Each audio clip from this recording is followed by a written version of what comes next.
មេឃស្រទុំធ្លាក់ខ្យល់ត្រជាក់រងាគិតពីស្នេហាដែលយើងធ្លាប់ឆ្លងកាត់មកធ្លាប់សែធ្លាប់យំធ្លាប់ជួបរឿងរ៉ាវជាច្រើន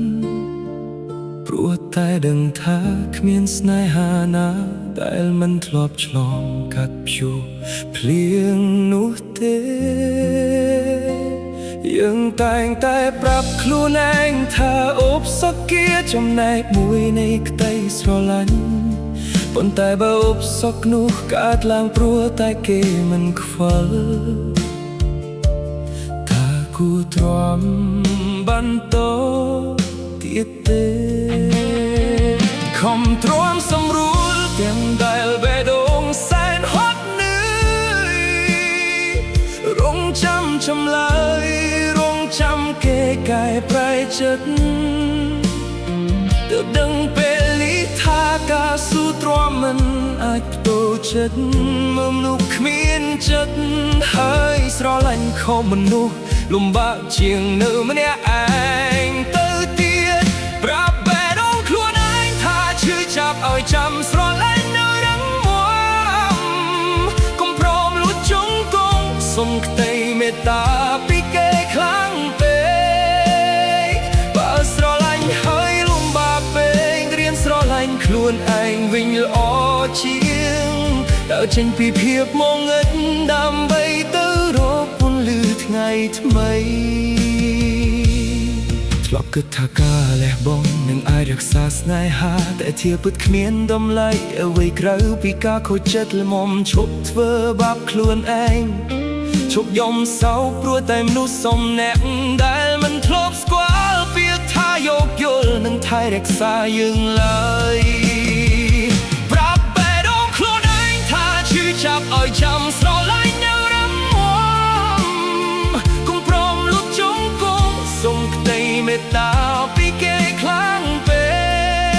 កបើស្រឡាញ់ហើយលំបាកពេករៀនស្រឡាញ់ខ្លួនឯងវិញល្អជាងដើរចេញពីភាពងងឹតដើម្បីទៅរកពន្លឺថ្ងៃថ្មី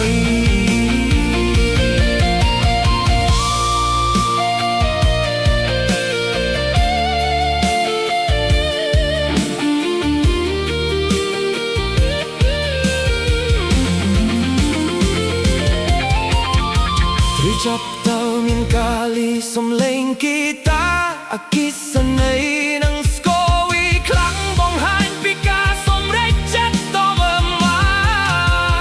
ញគ្មានអ្នកណាម្នាក់ស្លាប់ព្រោះតែគ្មានស្នេហានោះទេប៉ុន្តែបើយើងបណ្ដោយឲ្យគេធ្វើបាបចិត្តរាល់ថ្ងៃនោះយើងនឹងបាត់បង់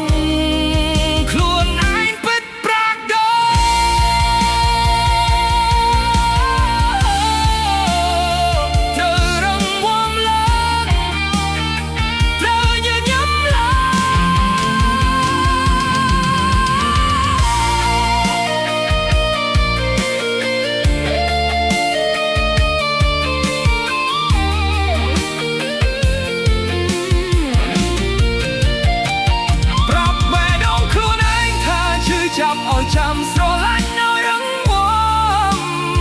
កុំព្រមលួចជង្គង់សុំក្តីមេត្តាពីគេខ្លាំងពេកបើស្រឡាញ់ហើយលំបាកពេករៀនស្រឡាញ់ខ្លួនឯងវិញល្អជាងដើរចេញពីភាពងងឹតដើម្បីទៅរកពន្លឺថ្ងៃថ្មីឈឺចាប់ឲ្យចាំស្រឡាញ់ខ្លួនឯងឲ្យរឹងមាំលាហើយជប់ភ្លៀងលាហើយមនុស្សដែលមិនស្គាល់តម្លៃពីថ្ងៃនេះទៅខ្ញុំនឹងស្រឡាញ់ខ្លួនឯងឲ្យបានល្អជាងមុន